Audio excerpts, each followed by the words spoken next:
For Tiffany, just to let you know, the city's email seems to be down.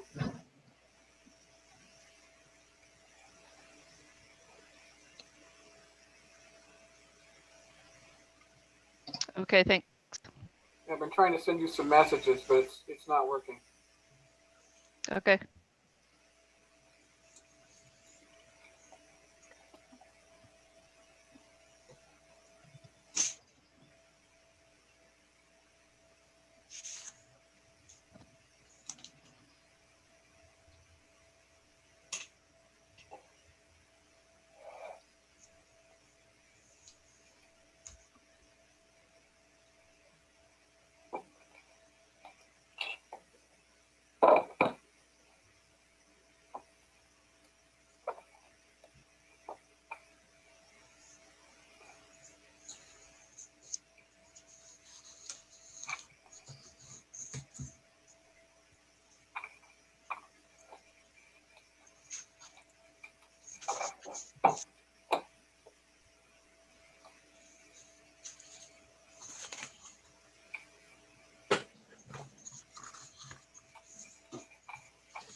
Okay, we'll get started here on this Wednesday, November 18th, 2020. We'll call the Planning Commission to order. Would Karen, would you call roll, please? Yes, Chair.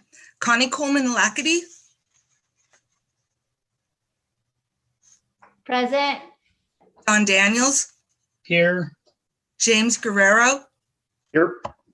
Nancy Hudson Eccles. Present. Ryan Pearson is absent. Excuse me, he's excused. And Paul Wegeman. Present. You have quorum. Thank you so much. Before us, we have the minutes of November 4th, 2020. Looking for a motion. Make a motion that we accept the minutes as written. Mr. Wegeman first. Do we have a second? Second. Mr. Guerrero second. Any changes, discussion? Hearing or seeing none at this time. All those in favor by saying aye. Aye. Yes, okay, approved, Connie, and okay, everyone, all right. Any opposed? And no abstentions. Okay, so minutes passed as written, thank you. Any changes to our agenda, Spear? No, Mr. Chair. Thank you. And at this time, we have going to open up public comments. I see at this time, anybody that's on the Zoom meeting can speak out to any topics they wish. I didn't see anything sent in prior to today's meeting on public comment. Is that correct? Ms. Karen? Devereaux, did you receive any general public comment? Nothing for the general public comments, no. Okay. And I don't see any now of any public comment respondents from Ms. Connie Coleman-Lackady. Yeah, so we received a couple of comments, didn't we, at the end of you? Those, today yeah, those will be addressed in our public hearing. Oh, okay. Okay, Yep. thank you. Yep, no problem. Thank you. So I don't see any raised hands or any other information. So I think at this time, hearing or seeing no other public comments, we'll close the public comment period at this time. And then unfinished business on our agenda, we do not have any unfinished business. So we'll move right to number 7, the public hearing, and it's a proposed Lakewood Station District Sub-Area Plan and Hybrid Form-Based Code. Ms. Spear. Thank you, Mr. Chair and members of the Planning Commission. I'm going to share my screen in just a second, but I wanted to let you know that we do have Erica Rett on the meeting panel tonight as well, in case you have any questions. She's from Burke and Associates and is the lead staff person for the development of this plan and hybrid form-based code. But here comes my screen. Oops. So it's already November 18th. I just cannot believe that. We're here for a public hearing tonight. The hybrid form-based code and plan, along with the SEPA planned action, were all items that were discussed in depth on November 4th with the Planning Commission. If you'll recall, there was a community meeting that was held required by the SEPA statute, but then there was also the active organic back and forth between yourselves as Planning Commission members and the consultants. And then we also had some members of the public engaged too. And so tonight, this is a really quick brief overview before the public hearing is opened. The Station District sub-area is about 330 gross acres. It's on the southeast portion of the city itself. It includes the Sounder Station, the proposed Lakewood Landing development, St. Clair Hospital, the SR 512 Park and Ride, Pacific Highway and Bridgeport Way commercial areas, and then the residential area that's within all of those boundaries. Since the beginning of this process, which actually started just over or just less than a year ago, there's been 2 full stakeholder meetings, one in person and one virtual. There's been the website since last December, lakewoodstation.org. There's been a survey and 2 other mailings that have been sent out to area residents and businesses. There's been coordination with Sound and Pierce Transit both. And then there's also been the regular updates provided to both to you as a commission and to the City Council throughout this year as to status of the development of the plan. And again, as I just mentioned, on November 4th, there was an in-depth study session. The vision of this sub-area is now in front of you, the proposed vision statement. Long story short, it's a multimodal area, and the idea is to have it be transit-oriented development, not only now, but more so into the future. It's higher intensity of both residential and commercial retail activities than maybe is there now. There's the potential for it to be upzoned, or not upzoned, excuse me, redeveloped at higher zone densities based on what it's currently zoned. Trying to make it a higher quality area with more pedestrian oriented environment. And as I mentioned, the mix of both commercial and medical, regional and local retail services, and then the higher density residential uses. This is a map of the area, and you'll see that the zones that are there on the map do not change from what's currently there.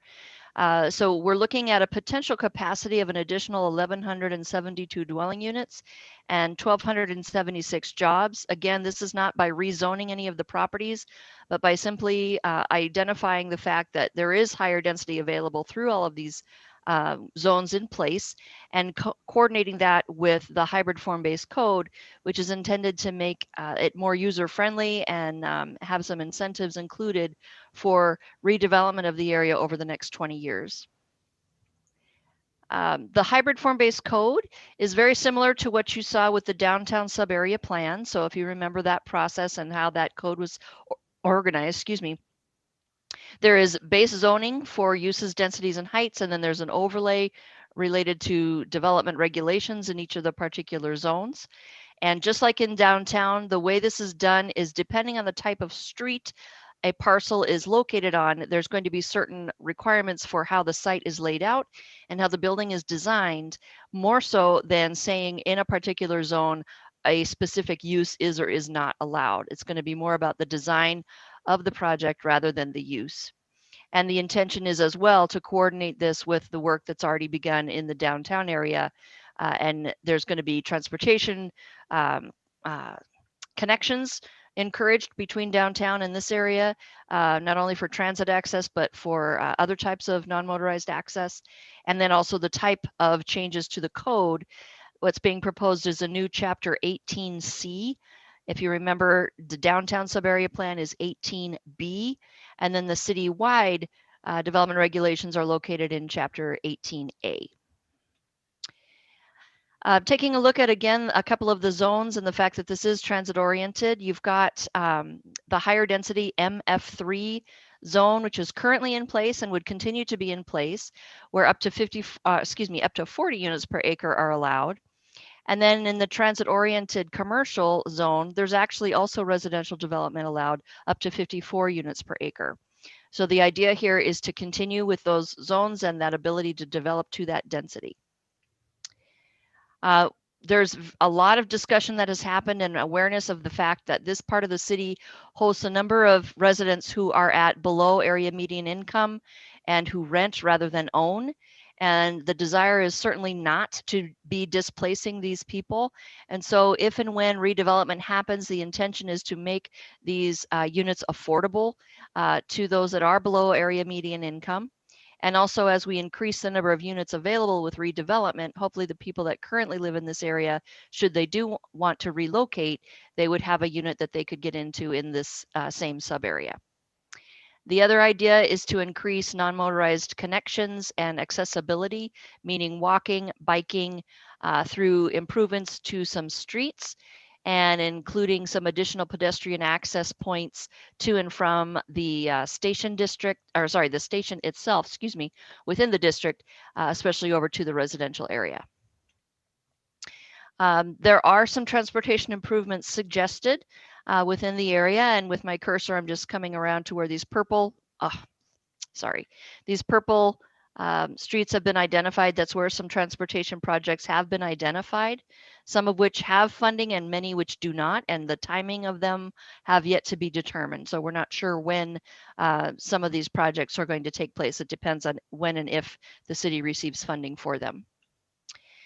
There are several intersections that have been identified as needing some improvement in order to keep them at the level of service D, which is what the city's comprehensive plan identifies as an acceptable level of service, also kind of normally considered congestion levels for different areas. And so there's 3 intersections, as I mentioned. One is Pacific Highway and Halcyon, one is Pacific Highway and Bridgeport, and then one is Bridgeport and the I-5 ramp. And by the suggested changes to these intersections, none of which require additional construction. If you look at Alt 1 mitigated, you'll see that they all are at least at level D, and in fact, the Pacific Highway Halcyon Road comes up to a level A. So where we are tonight is a public hearing, as I mentioned. Your next meeting, commission members, would be to discuss taking action on a recommendation for the council. And then the city council will pick up this package in February of 2021. There were several public comment letters and messages provided to the city within the last 36 hours. As of now, those have been provided to you, commissioners, but the staff has not had time to take a look at them and provide you with any response. We will certainly do that before December 2nd. We just weren't able to do that before this evening. So with that, Mr. Chair, I'll turn it back to you.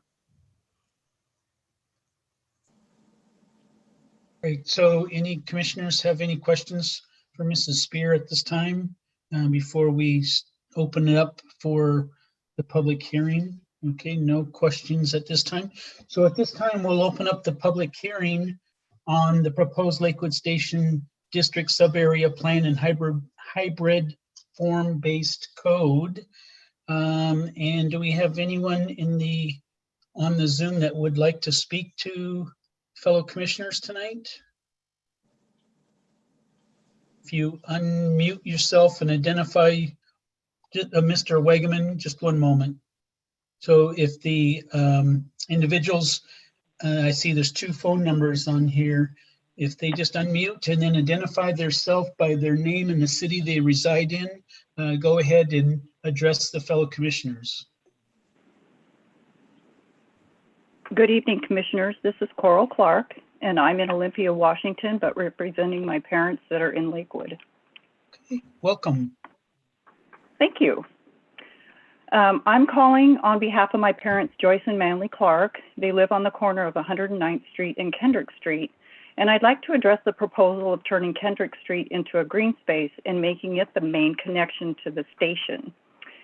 If you look at the overlay map that I believe Tiffany had sent yesterday, I'm sorry I'm a little late to the party. My parents just told me about this.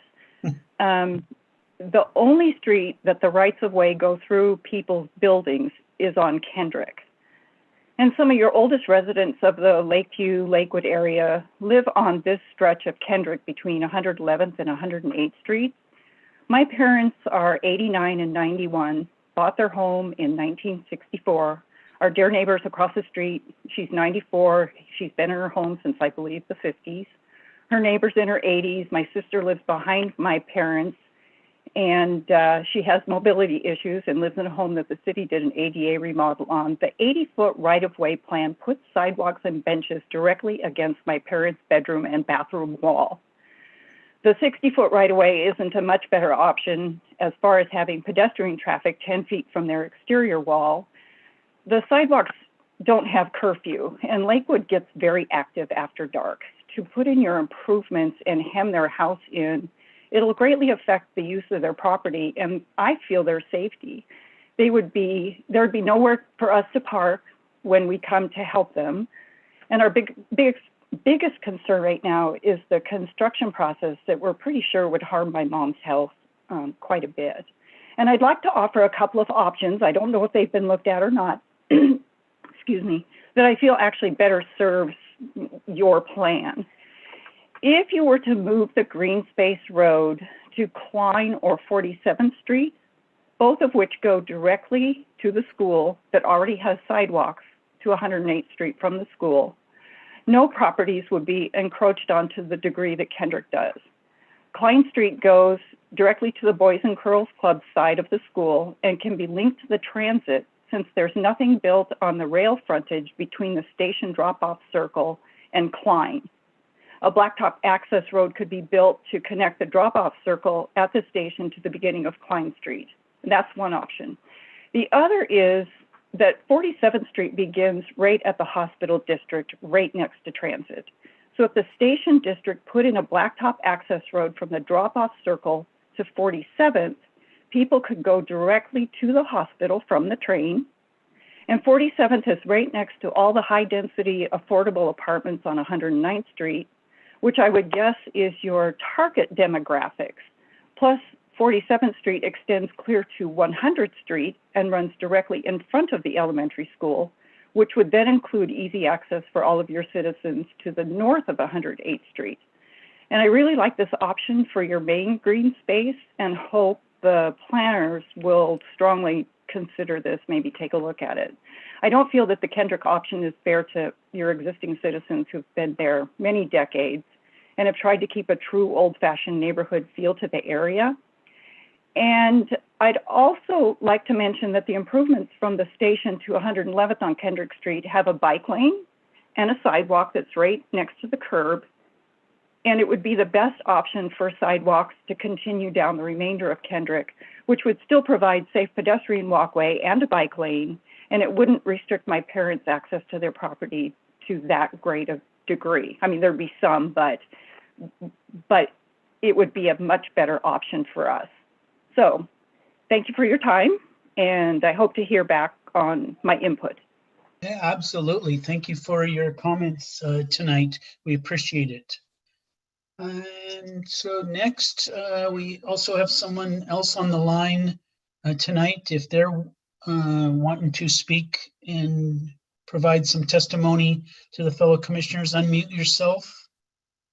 The 808-781-7993. Not sure if you want to speak tonight in the public hearing. No, not yet. No.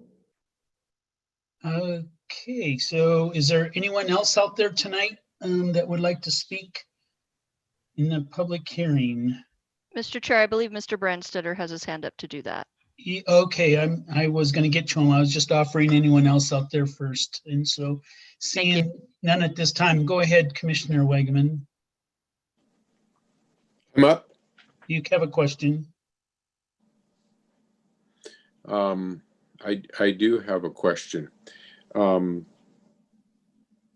going through this whole COVID thing right now, and one of the things that shows that that some of the transportation things that we use as buses and trains may have some issues, and I'm not saying it should drive the boat at this point in time, but are we, you know, we could spend a whole lot of investment here on something that we may not be able to use in the future, and I'm not saying that's where we're going. I just think it's something we need to think about. And are we thinking about how to get people back to, you know, using public transportation? Because I think that's one of the reasons we put this whole thing together.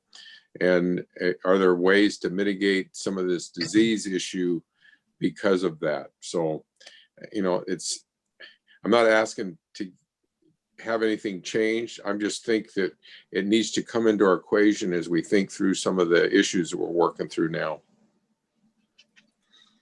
Great. And who else, Miss Spear? Did someone else have a question? Just I see as one of the attendees is Mike Brandstetter, and he had his hand up. Okay, great. Mr. Brandstetter, go right ahead. Yes, thank you, Mr. Chair, Commissioners. You know, I've enjoyed listening to and looking at the plan, and I just had one item that I wanted to bring to the attention of the commissioners so that they could perhaps look at clarifying it. And that is in the transportation portion of the sub-area plan, that there are some proposed transportation mitigation measures. And they're in Exhibit 23, which is a chart. And then there are also strategies at the end of that section. And one of those has to do with adding signalization at an intersection along Pacific Highway. And the way that it is drafted, it would be the intersection of Halcyon and Pacific Highway. And if that could be clarified, because Halcyon does not intersect with Pacific Highway. That perhaps it's Sharondale, or perhaps it's another intersection that's desired to have that signalization, as there's probably a need. But if the commission could just look at that as you're finalizing the plan, that would be helpful. Thank you. Great. Any other comments? Miss Eccles?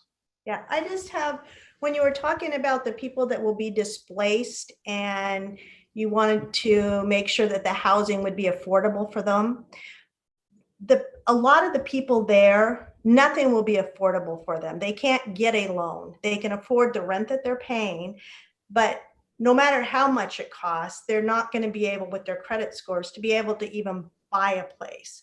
So is the city of Lakewood going to possibly buy some of these and rent these back to these people so they're not displaced? Or can the city of Lakewood actually hold loans for these types of people? Because they will not get any type of loans. They will be displaced. Thank you for your comments. Any other comments? Mr. Guerrero, do you have any comments at this time? Nope. Okay. And Hi, Coral yes. Clark again. Can you hear me? Yes, go right ahead, ma'am. My nephew that's trying to call on behalf of my mom, he called in on the 808 number that you were referring to. He can't seem to get a connection to call. He's trying to get back into the meeting because he would like to speak. Okay. How do we implement that? I see the 808 number is in.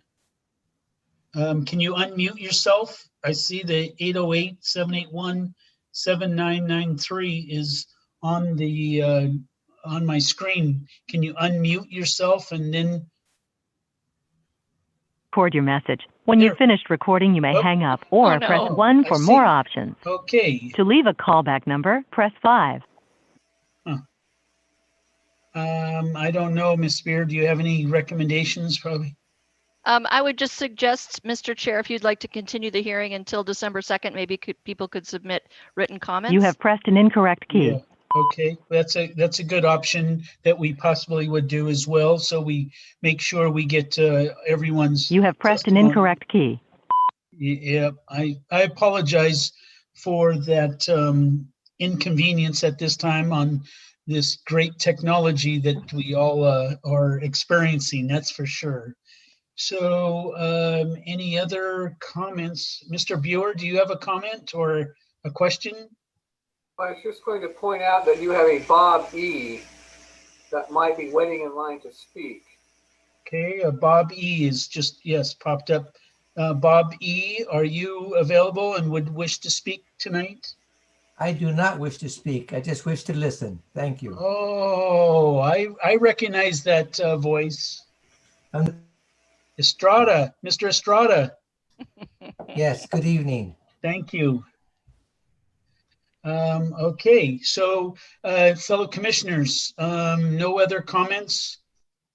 Okay, so at this time, does the fellow commissioners, oh, here we go. Who's on 360? Well, it's Coral Clark again, and I'm trying to hold my phone up against my cell phone so that Jeremy can talk to you. Can we give that a try? Go right ahead. Okay, Jeremy, go ahead. Can you guys hear me decent enough? Yeah, that's great. Go right ahead. Can you hear me? Yes, Jeremy, go ahead. All right. Well, technical difficulties. I tried to talk, but anyway, my mother's house is on 10917 Kendrick Street. I did hear everything that Mrs. Clark stated, and I pretty much agree with everything she said. There's complications with this Kendrick Street particularly because there's existing fence lines and stuff that have been established since literally the 1960s that no one addressed. The homeowners have taken care of those spaces, and literally if you take them away, they will be removing portions of carports and literally butting up against to the houses, making it a zero lot line. So to add to what she said, her recommendations are actually pretty spot on. I think it's something worthy of looking into. But if they have to put improvements on Kendrick Street, I would implore that you just keep it simple in life and just go with the sidewalks and not take all the space. Because if the plans that I just saw yesterday, we would really have to relocate my mother who has serious health issues, and it would just make a almost impossible situation for us. Great. So I would just like to add that into your thoughts, and then when I get better technology, maybe we could put in a letter or something.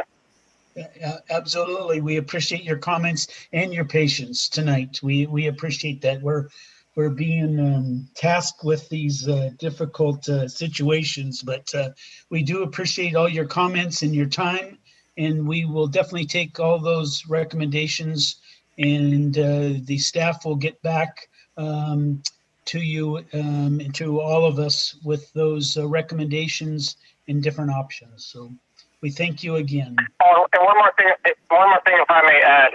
The other advantage of 47th being the one that's developed, instead of dead ending at the height at the school, 47th takes you all the way to Pacific. So going into the future, if you want a true redevelopment plan, that is the more reasonable thoroughfare to the station. Okay, great. Again, thank you so much. And I thank you. Yep, absolutely. All right, thank you. Thank you for everyone, and as well, your assistance as well on the holding the phone up and making it work. So we appreciate that. So we've got all the callers then tonight that wanted to speak. So maybe at this time, we don't need to hold the public hearing continuation open at this time. It's up to you, Mr. Buer. One suggestion, if you would like, would be to open the continue the public hearing for written comments only. Okay. To December 3rd. Yep. That's Your discretion. Good. So, fellow commissioners, thoughts? Mr. Buer's recommendation, or Mr. Buer's suggestions, I should say. Mr. Guerrero. Yeah, that makes perfect sense. Then we discuss it after having a chance to see any written comments. I would agree with that. If we need a motion, I'm happy to make that motion. Yeah. I second. Yeah. Okay. Well, Mr. Guerrero motion, but I don't think we do need a motion. I just think that if the fellow commissioners are in agreement that we keep the public hearing open for written comments only until December 2nd is our up till December 2nd. So written comment only submitted to the city of Lakewood in regards to the public hearing that we're having tonight. Mrs. Coleman-Lackady. Yes, and we're going to make sure that all these comments that we had tonight are part of that. Absolutely. Yes. Okay. Absolutely. Yeah, they're in the. I think they had some really great ideas. Yeah, they're in the testimony for tonight, and there again for anyone attending next Planning Commission, they won't be able to testify in person or Zoom. We're just holding the public hearing portion for written comment only until December 2nd. Okay, thank you so much. We'll close then the public testimony of the public hearing regarding the proposed Lakewood Station District Subarea Plan and Hybrid Form-Based Code at this time. So new business, nothing. So we move already to reports from staff. Thank you, Mr. Chair. And just very quickly, I'll say to jump you back just a second, Erica Reck and I and Lisa Greeter from Burke will all be working on a response to what you received in writing over the last day or so, as well as the oral comments tonight. We'll get that all to you in your packet prior to the December 2nd hearing. I'm sorry, December 2nd Planning Commission meeting. Great. Other than that, actually, Mr. Buer is going to be the one to provide you with a staff update. And so I will mute myself and turn it over to Mr. Buer. Okay, Mr. Buer. Thank you, Tiffany, and members of the commission.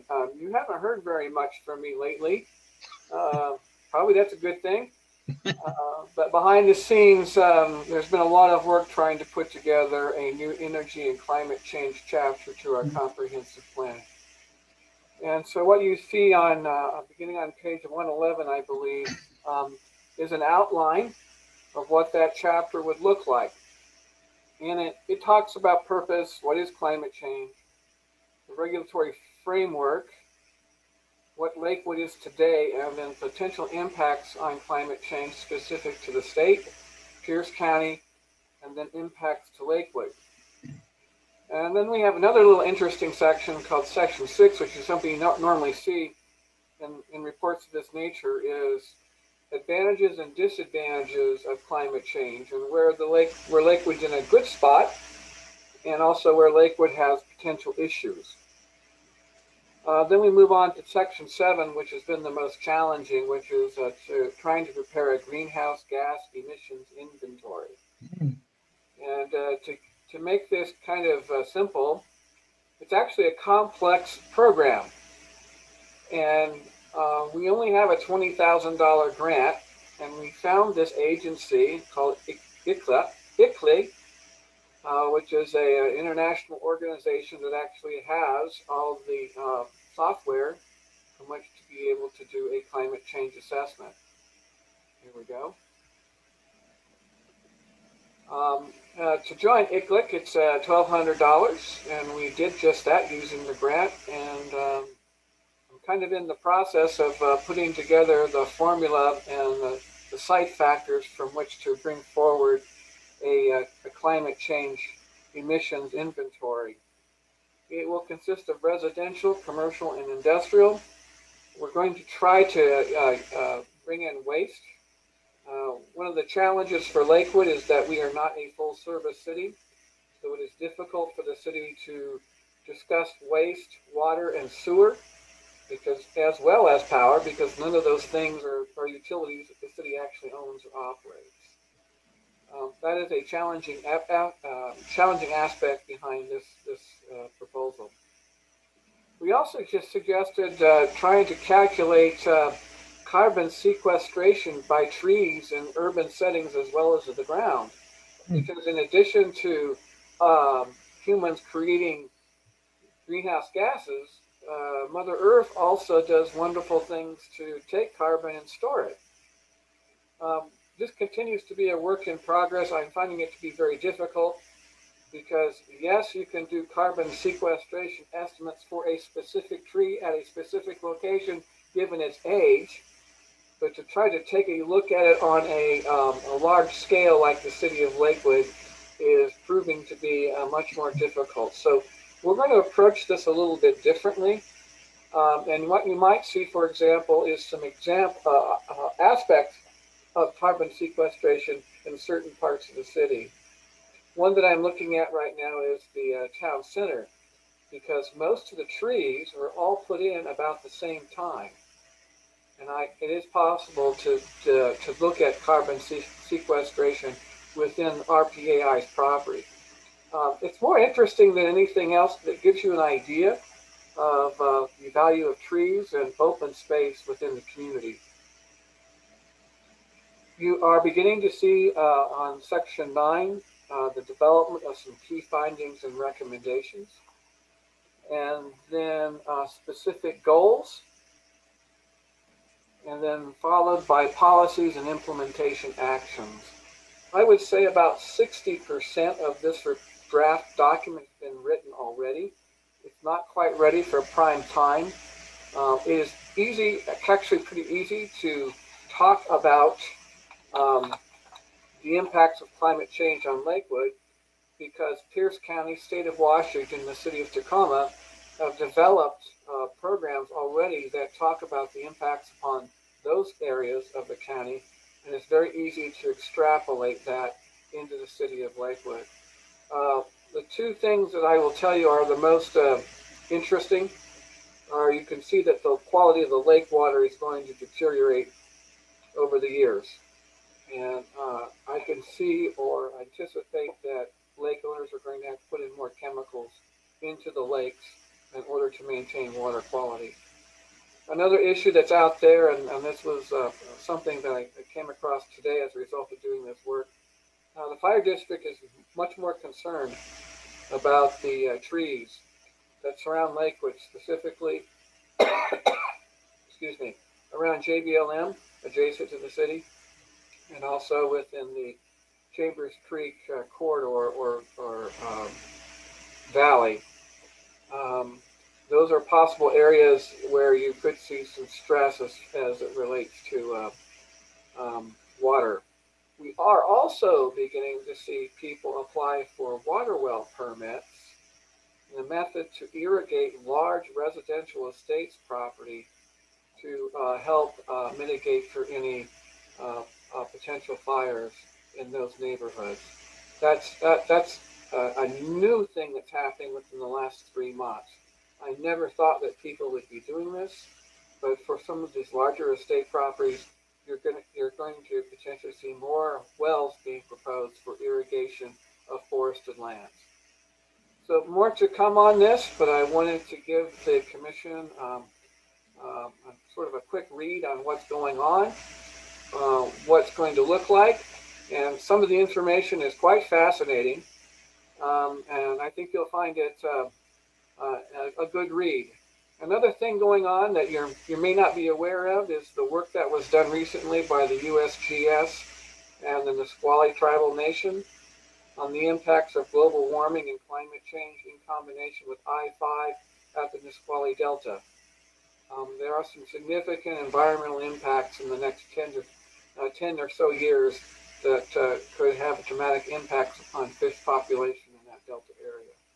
If that's something that the commission is interested in looking at, there was a presentation provided by the Nisqually Nation on this.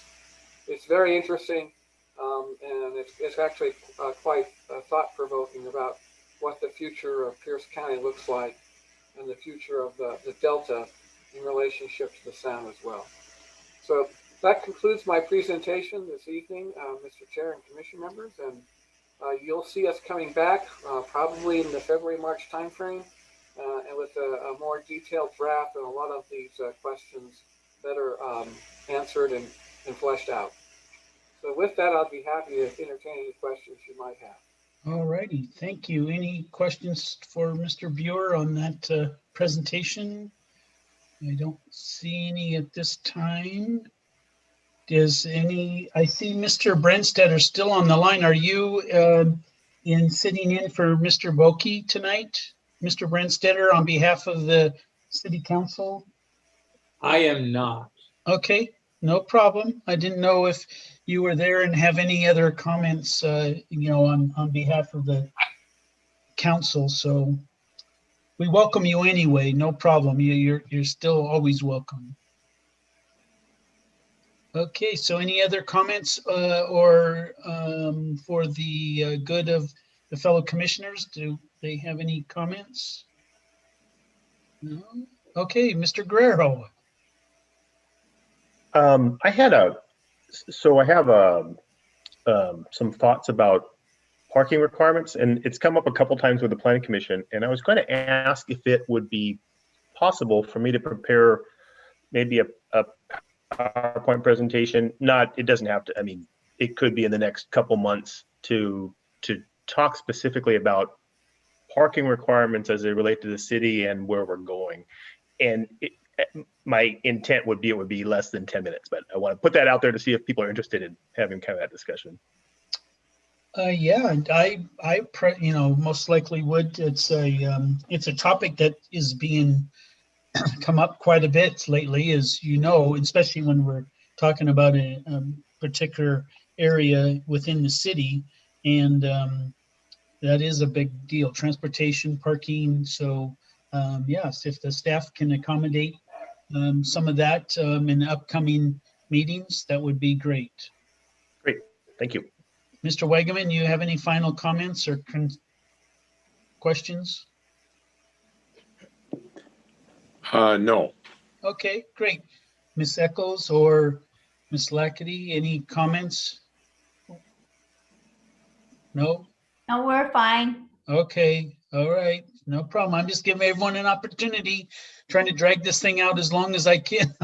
Well, the Bobsey twins, are they going to do a duet or anything for us Yeah, tonight? I know. Isn't that crazy? We love it. Yeah, we love it. So We're 6 feet apart. We can sing you a song if you'd like. yeah, Yeah. that's okay. Maybe So next. let's say Happy Thanksgiving. Yeah, Hey, thank you. all. Yes, thank you, everyone. And enjoy your family and friends. Yeah, Apart. stay home. Wash your hands. Wear masks. All that good stuff. Please. All right, good. So Okay. no other comments or concern at this time, then we'll call the meeting adjourned.